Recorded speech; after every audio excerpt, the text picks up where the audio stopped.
Dear ICAI and CA students, ये video basically एक information है और एट द सेम टाइम एक अपील है हमारे उन स्टूडेंट्स के लिए जो कंटिन्यूअसली ब्यूरोक्रेसी के कारण और रिजिडिटी के कारण सफर करते जा रहे हैं।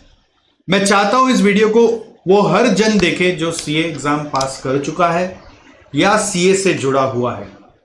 पेरेंट्स भी देखें और सबको इस समझने का प्रयास करें कि यहां हो क्या रहा है, जिससे कि ये जवाब इंस्टीट्यूट को हमें देना पड़े, प्रॉपर तरीके से अपने सिस्टम को उनको ठीक करना पड़े, जिससे कि और आगे फ्यूचर में लोग पीड़ित ना हो।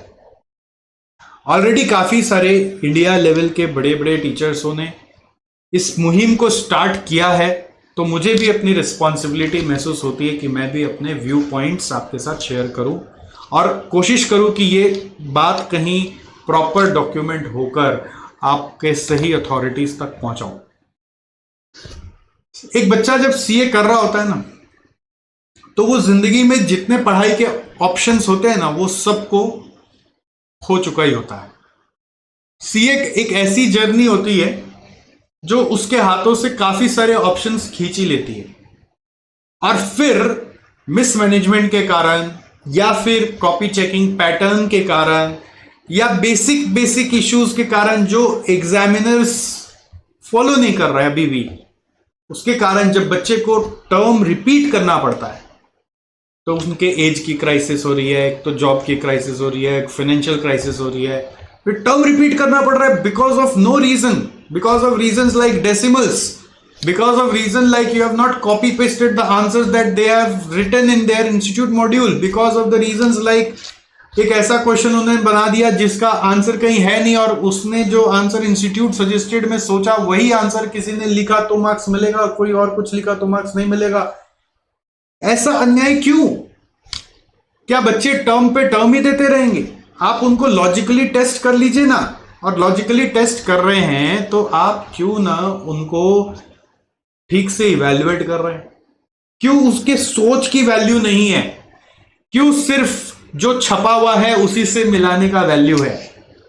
हर टर्म मेरे पास 40 से 50 सर्टिफाइड कॉपीज कम से कम आते हैं कि सर इसमें देख के बताइए कि मैंने क्या मिस्टेक किया है, मैं किसको गलत ठहराऊं।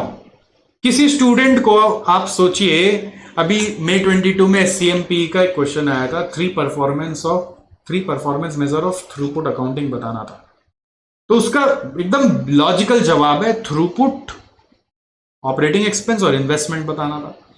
अब ये तीनों ने किसी ने लिखा है तो नंबर है, नहीं तो नंबर नहीं, क्योंकि वो एग्जैक्टली वही परफॉर्मेंस मेजर होता है। बट इंटरेस्टिंग बात क्या है, मार्क्स तो एग्जामिनर के मूड पे है ना, तो जिसने कुछ उल्टा पुल्टा लिख दिया है उसको तो नंबर नहीं देना चाहिए, बट उसको नंबर मिला है। मेरे पास उसकी भी कॉपी आई कि सर देखिए मेरे को इसमें मार्क्स मिला है, शायद इंस्टीट्यूट अपना पैटर्न चेंज कर रहा है, जो लॉजिकली लिख रहा है उसके हिसाब से मार्क्स दे रहा है। मैं बोला बेटा तेरा गलती है, क्योंकि ये लॉजिक से नहीं है, ये three performance measure established measure है, वो वही लिखना पड़ता है, गलती से मार्क्स मिल गया। तो इसका मतलब क्या है कि जब आप चेक कर रहे हो तो अपने अंधाधुंध चेक कर रहे हो, कभी जो लिखा हुआ है उससे मैच करके भी चेक नहीं कर रहे हो, और कभी खाली मैच करके ही चेक कर रहे हो। क्या चल रहा है ये? ऐसे ही चलेगा क्या? कोविड के पहले हम लोग कितना कोशिश किए, कितना जन इकट्ठा हुए, आपने बड़ी बड़ी बातें कर दी कि भाई हमने एग्जामिनर सिलेक्शन का प्रोसेस चेंज कर लिया है, कि हमने एग्जामिनर्स का एग्जाम वाला सिस्टम डाल दिया है, उनको कंटिन्यूअस एग्जामिनेशन सिस्टम में डाल दिया है, डिजिटल चेकिंग डाल दिया है। तो अल्टीमेटली जो क्रक्स है वो तो वहीं का वहीं रह गया ना। अब आप बोल रहे हैं हम रिफॉर्म लाएंगे सिलेबस चेंज करने का, तो सिलेबस चेंज के पहले जो मेन इशू है उसको तो सॉल्व कर दो। Syllabus change is an added advantage, वो ठीक है, टॉप अप है, बट पॉइंट इज आप पहले इश्यूज को तो सॉल्व कर दो। आप ये तो बता दो कि कॉपी चेकिंग कायदे से होगी कि नहीं होगी। क्या एग्जामिनर अभी भी मिला के चेक करेंगे?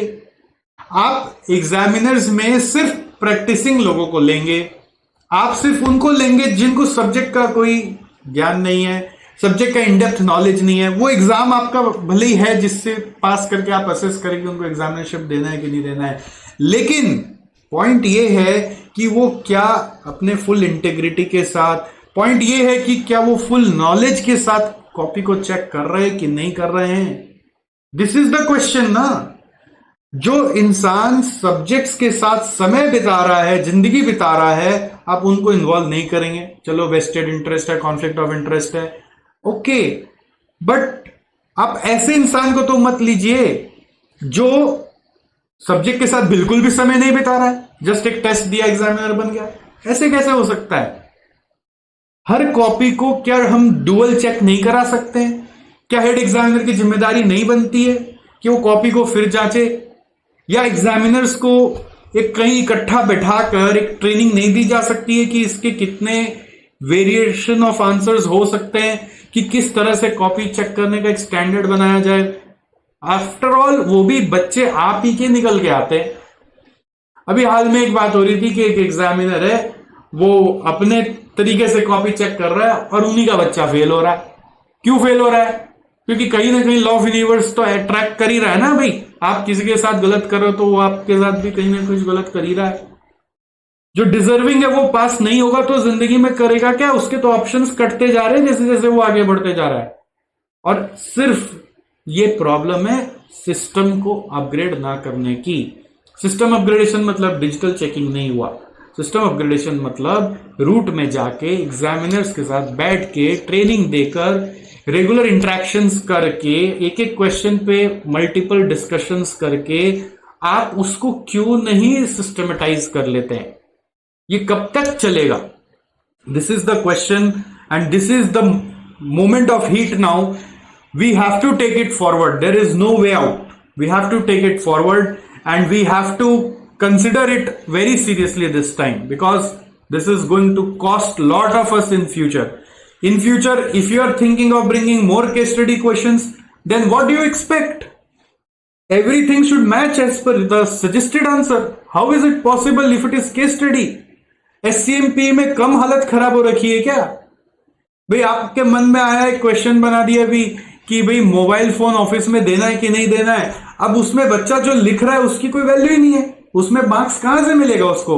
वो उसको अटेम्प्ट कर रहा है। आपका मार्क्स तभी आप दोगे ना क्योंकि एग्जैक्टली जो आपने सोचा था उसका आंसर, वही आंसर बच्चा सोच पाया कि नहीं, जबकि वैसा कोई सवाल आपके दूर दराज सिलेबस में ही नहीं है।